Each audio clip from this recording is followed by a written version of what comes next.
చాలా ప్రొడక్షన్ హౌసెస్కి వెళ్ళింది, అలాగే పెద్ద పెద్ద హీరోల దగ్గరికి వెళ్ళింది. ఏ ప్రొడక్షన్ హౌస్కి వెళ్ళలే సార్ నెట్ఫ్లిక్స్ లో కొంతకాలం చేద్దాం అనుకున్నారు. లేదు లేదు, ఫస్ట్ కథ మొత్తం తయారైంది ఇక్కడే. ఆయన ఆయన చెప్పాలి, నాకు తెలియకుండా అంత ధైర్యం లేదు సార్. ఇక్కడ స్టార్ట్ అయ్యామండి. కాదు కాదు, నువ్వు చెప్పు.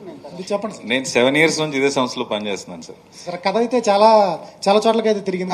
చాలా మందికి నరేషన్స్ అయినాయి కానీ రాజుగారి అండర్ ఎస్విసి డిఆర్పి అండర్లో నరేషన్స్ అయినాయి. సో ఇప్పుడు నెట్ఫ్లిక్స్ వాళ్ళకు చెప్పాం.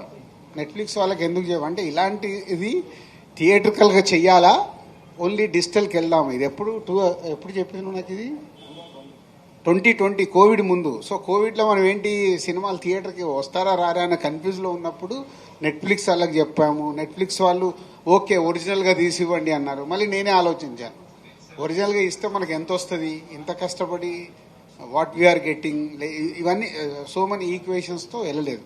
చాలామంది హీరోలు, యూఆర్ రైట్, 3-4 హీరోలకు చెప్పాము. అందరు బాగుంది కానీ ఇలాంటి చెయ్యాలా వద్దా, చేస్తే ఏంటి అన్నప్పుడు నాకు వచ్చిన థాట్ బలగం తర్వాత నాకు చాలా కాన్ఫిడెన్స్ వచ్చింది.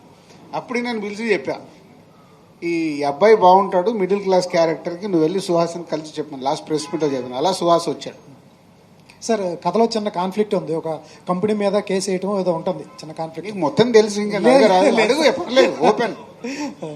అది కొంచెం రివ్యూలు ఫస్ట్ మార్నింగ్ షో అయిపోయిన తర్వాత, ప్రీమియర్స్ అయిపోయిన తర్వాత కానీ రివ్యూస్ బయటకు వచ్చిన తర్వాత ఆ కాన్ఫ్లిక్ట్ బయట పడితే మిగతా ఆడియన్స్కి ఎట్లా ఉంటుంది సార్, తెలిస్తే కొంత కథ? ఏముండదు, స్పాయిలర్స్ ఏముండదు.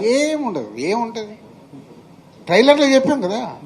ఇప్పుడు ట్రైలర్లో రివీల్ చేసింది అదే కదా, పిల్లలొద్దు అన్నాడు. సడన్గా వైఫ్ ప్రెగ్నెన్సీ అంది. ప్రెగ్నెన్సీ అన్నాడు, ఎందుకు ప్రెగ్నెన్సీ అయింది అనుకున్నాడు.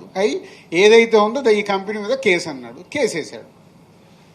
కథలో ట్రైలర్లో క్లియర్గా చెప్పేసాం, కథ ఏం దాచిపెట్టలే. కానీ ఏం జరుగుద్ది, దాన్ని ఎలా హ్యూమరస్గా ఏం జరుగుద్ది అంటే మళ్ళీ సీరియస్గా హ్యాండిల్ చేయలేదు, ఎలా నవ్విస్తూ సినిమా రన్ చేయాలి. అందుకు వెన్నెల కిషోర్ని బాగా వాడుకున్నాడు. వెన్నెల కిషోర్ ఇది అడ్వకేట్, ఫ్రెండ్ అడ్వకేట్, ఇక నవ్విస్తూ ఉంటాడు. ఆయనకు లాజిక్లు తెలియవు, ఏం తెలియవు. చాలామంది మనోళ్ళు లాజిక్గా మాట్లాడే వాళ్ళకి నెక్స్ట్ వెన్నెల కిషోర్ క్యారెక్టర్ని ఇచ్చేయచ్చు. లాజిక్లు తెలియవు, ఏం తెలియవు, నవ్విస్తూనే ఉంటాడు అట్లా.